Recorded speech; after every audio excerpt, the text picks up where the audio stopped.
Hi friends, welcome to Lacham's recipe. இன்றைக்கி நம்ம சேனலில் எண்ணெய் கத்திரிக்காய் மசாலா கறி தான் செய்ய போகிறோம். எப்படி செய்யறதுன்னு பார்க்கலாம். அதுக்கு தேவையான பொருட்கள் பார்த்திங்கன்னா 4 டேபிள் ஸ்பூன் வேர்க்கடலை எடுத்து வச்சுருக்கேன், 3 டேபிள் ஸ்பூன் அளவுக்கு தனியா வச்சுருக்கேன், 2 டேபிள் ஸ்பூன் அளவுக்கு எள்ளு வச்சுருக்கேன்,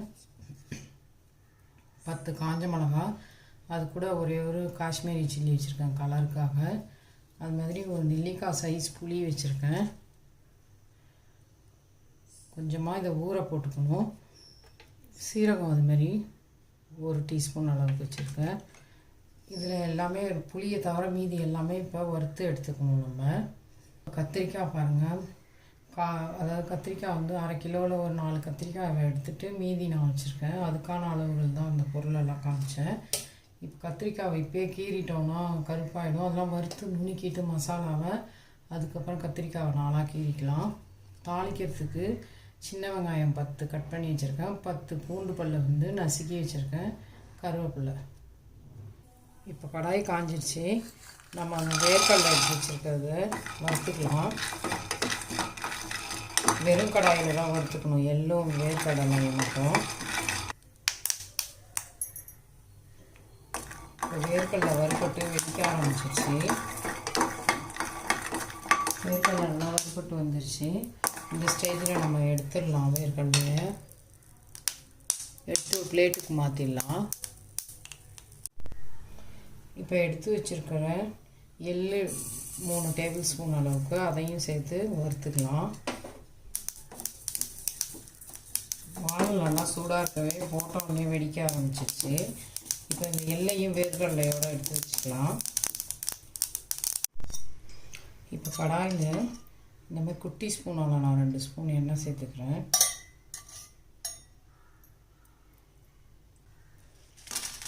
இப்போ காஞ்ச மிளகாய் சேர்த்துக்கலாம். நீங்கள் உங்கள் காரத்துக்கு தகுந்த மாதிரி மிளகாய் எடுத்துக்கோங்க.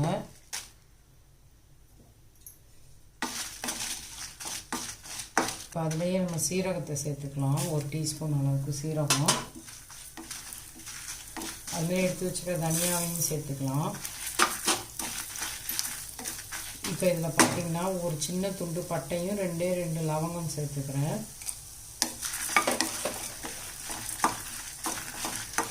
தனியாக வறுப்பட்டு வாசனை வர ஆரம்பிச்சிருச்சு. மிளகாவும் நல்லா வறுப்பட்டுடுச்சு, அதனால தான் சத்தம் வருது. இப்போ வறுப்பட்டு சீரகம் தனியாலாம் வெடிக்க ஆரம்பிச்சிருச்சு. இப்போ நம்ம ஸ்டவ் ஆஃப் பண்ணிக்கலாம். ஏன்னா ஜீரகம் கரிஞ்சிருச்சுன்னா நல்லா இருக்காது. இப்போ இதை ஆறட்டும், ஒரு பிளேட்டுக்கு மாற்றிடலாம். மிக்ஸி ஜாரில் நம்ம வறுத்த வேர்க்கடலை எள்ளு எல்லாத்தையும் இந்த அளவுக்கு அப்படி வறுத்துருக்கணும். அப்போ தான் நமக்கு பவுடர் ஆகும். இதை பவுடர் பண்ணிட்டு வந்துடுறேன் ஃபஸ்ட்டு. இப்போ வேர்க்கடலையும் எள்ளும் இந்த மாதிரி பவுடர் பண்ணிட்டு வந்துட்டேன். இது மாதிரி ஃபஸ்ட்டு பவுடர் பண்ணி இதை தனியாக எடுத்து வச்சுக்கலாம். கிண்ணத்தில் மாற்றி வச்சிடலாம். பல்ஸ் மோடில் திருப்பிட்டு பவுடர் பண்ணுங்கள். அப்படியே கண்டினியூஸாக பண்ணாலும் அதில் இருக்க எண்ணெய் பசையில் கட்டி கட்டியாகிடும். விட்டு விட்டு பண்ணுங்கள். பண்ணிங்கன்னா இந்த மாதிரி பவுடராக கிடைக்கும் நமக்கு. இப்போ பவுடர் ஒரு கிண்ணத்துக்கு மாற்றிட்டேன். அதே ஜார்லேயே மிளகாய், தனியா, சீரகம், அதில் ஒரு துண்டு பட்டை, 2 லவங்கம் சேர்த்துருக்கேன். இப்போ இதை வந்து மிக்ஸி ஜாரில் பவுடர் பண்ணிட்டு வந்துடலாம். இப்போ பாருங்கள், எண்ணெயில் வறுத்த பொருள் எல்லாம் நுணுக்கிட்டு வந்துட்டேன். எள்ளு வேர்க்கடலை அதை இதில் சேர்த்துக்கலாம் மிக்ஸ் பண்ணுறதுக்கு. அது கூடவே எண்ணெயில் வறுத்தோம்லாம் மிளகாய், தனியா, சீரகம், பட்டை லவங்கம் எல்லாத்தையும் சேர்த்து நம்ம கலந்துக்கணும்.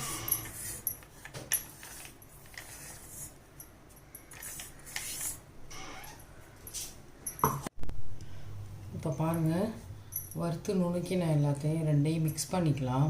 எள்ளு வேர்க்கடலை பவுடர் இது மிளகாய், தனியாலாம் சேர்த்து நுணுக்கிறது, இதெல்லாம் ஒன்றா சேர்த்து மிக்ஸ் பண்ணிக்கலாம். இப்போ இந்த மசாலாவுக்கு தேவையான உப்பு மட்டும் போட்டுக்கிறேன். ஒரு அரை டீஸ்பூன் அளவுக்கு உப்பு போட்டுக்கிறேன். அந்த மசாலாவுக்கு தேவையானது போட்டு இதெல்லாம் மிக்ஸ் பண்ணி எடுத்துக்குவோம்.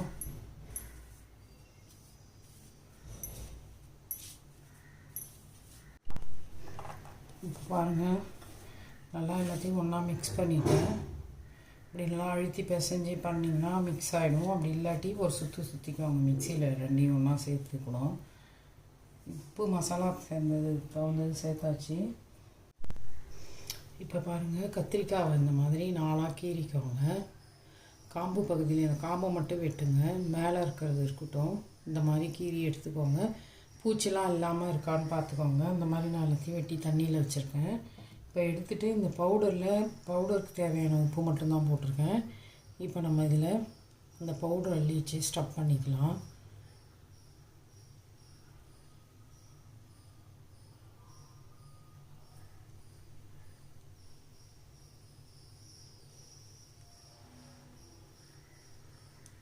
இந்த மாதிரி எல்லா கத்திரிக்காவுக்கும் நம்ம அது மாதிரி கீறிட்டு உள்ளே ஸ்டஃப் பண்ணி எடுத்துக்கலாம் பவுடரை.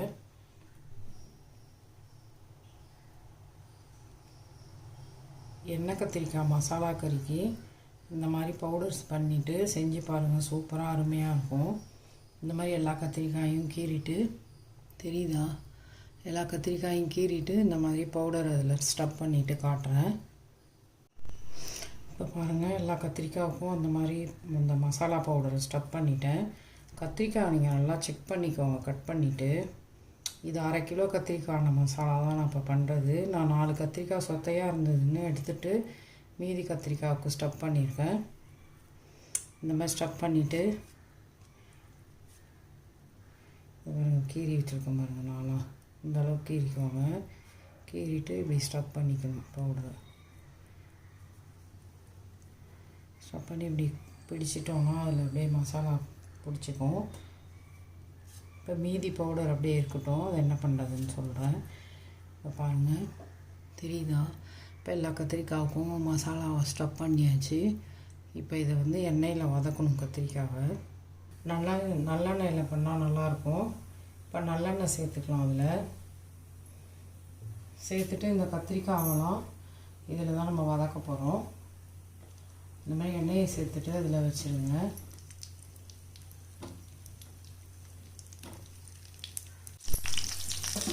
இப்போ ஒரு தட்டு வச்சு மூடிடலாம். நல்லா அந்த கத்திரிக்காய் அடியிலலாம் எண்ணெயில் வதங்கி வேகும். ஒரு 2 நிமிஷம் மூடி இருக்கட்டும். ஒரு 2 நிமிஷம் மூடி வச்சுருந்தேன். தட்டை எடுத்துகிட்டு ஓப்பன் பண்ணி பார்க்கலாம். இப்போ பாருங்கள், கத்திரிக்காய் நல்லா வதங்க ஆரம்பிச்சிருச்சு.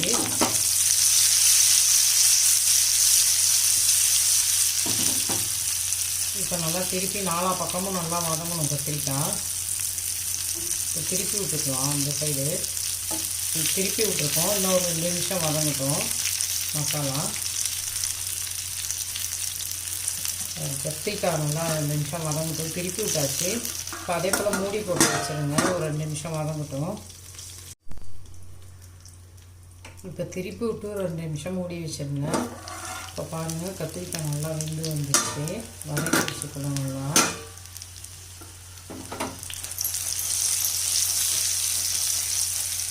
பாருங்கள், 4 பக்கம் நல்லா கத்திரிக்காய் வதங்கிடுச்சு, தெரியுதா.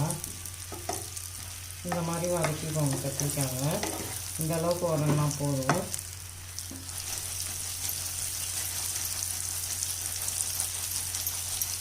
எண்ணெய் கத்திரிக்காய் மசாலா கறி தான் பண்ணுறோம். இப்போ அதுக்கு தேவையான நல்லெண்ணெய் சேர்த்துக்கோங்க. ஒரு பிஞ்சு அளவுக்கு வெந்தயம் வச்சுருக்கேன், அந்த வெந்தயத்தை சேர்த்துக்கலாம்.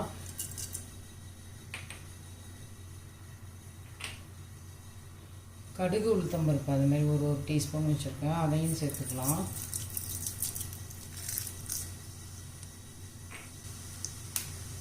ஒரு காஞ்ச மிளகா கிள்ளி போட்டுக்கிறேன் தாளிக்கிறதுக்கு.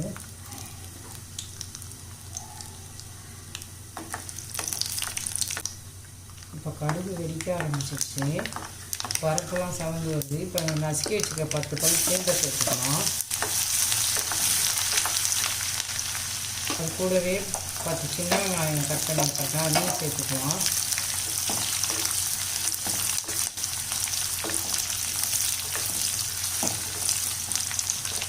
கருவேப்பிலை பச்சை சேர்த்துக்கோங்க. இப்போ வதங்கட்டும். வெங்காயம் பூண்டுலாம் போட்டுப்போம், தாளிச்சு வதங்கட்டும். இப்போ பாருங்கள், வெங்காயம் பூண்டு எல்லாமே வதங்கிடுச்சு. இந்த அளவுக்கு வதங்கினா போதும், கண்ணாடி பதம் மாறுற அளவுக்கு வெங்காயம். இப்போ நம்ம வதக்கி வச்சுருந்தோம்னா மசாலா ஸ்டஃப் பண்ண கத்திரிக்காய், அந்த கத்திரிக்காய் அதில் சேர்த்துக்கலாம்.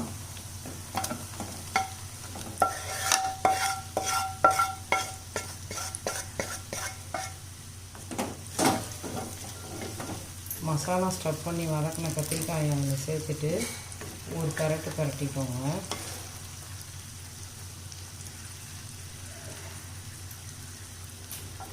இப்போ நம்ம இந்த கத்திரிக்காய் குழம்புக்கு தேவையான உப்பு சேர்த்துக்கலாம். ஏற்கனவே மசாலாவில் கொஞ்சம் உப்பு சேர்த்துருந்தேன். இப்போ நான் ஒரு ஸ்பூன் அளவுக்கு உப்பு சேர்த்துக்கிறேன். உப்பு சேர்த்துட்டு புளி நான் உங்கள்கிட்ட காமிச்சிருந்தேன்ல, ஒரு நெல்லிக்காய் சைஸ், அந்த புளியை கரைச்சி வச்சுருக்கேன் ஊற வச்சு, அதையும் சேர்த்துக்கலாம்.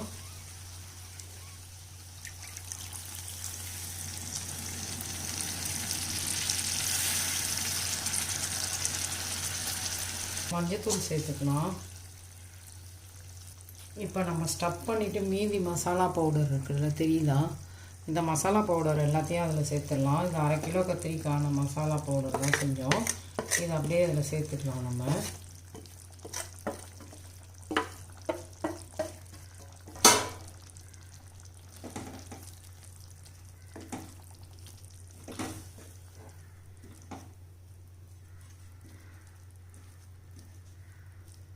இப்போ நம்ம அதில் வேர்க்கடலை எள்ளு எல்லாமே சேர்த்து அரைச்சிருக்கோம். அதனால் பார்த்திங்கன்னா கொதிச்சதுமே திக்காகிடும் இந்த மசாலா, குழம்பு ரொம்ப திக்காகிடும். இப்போ நம்மளுக்கு தேவையான அளவுக்கு தண்ணி சேர்த்துக்கலாம்.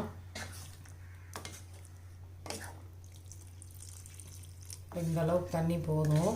இப்போ குழம்பு திக்காகிடும் கொதித்தோடனே. இதில் மசாலா நம்ம போட்டிருக்க மசாலாவுக்கு இப்போ உப்பு காரம் பார்த்துக்கோங்க. உங்களுக்கு காரம் பத்தாட்டி நீங்கள் கொஞ்சோண்டு வெறுமிளகாத்தூள் சேர்த்துக்கோங்க, காரத்துக்கு உங்களுக்கு தகுந்த மாதிரி.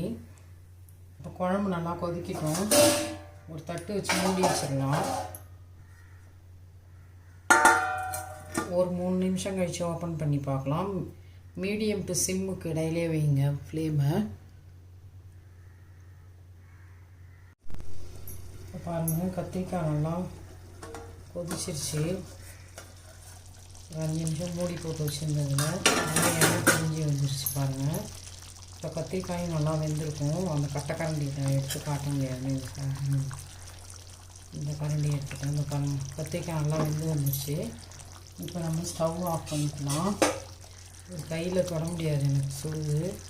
கத்திரிக்காய் நல்லா வெந்துருச்சு பாருங்கள், தெரியுதா? இப்போ ஸ்டவ் ஆஃப் பண்ணிடலாம். ஆஃப் பண்ணோடனே ஒரு 5 நிமிஷம் அப்படியே மூடி வச்சிடலாம். இப்போ நான் ஸ்டவ் ஆஃப் பண்ணிவிட்டேன். அது கொஞ்சம் ஆறுனதும் குழம்பு நல்லா திக்காக இருக்கும் நமக்கு. பார்த்திங்களா எவ்வளோ சூப்பராக வந்திருக்குன்னு.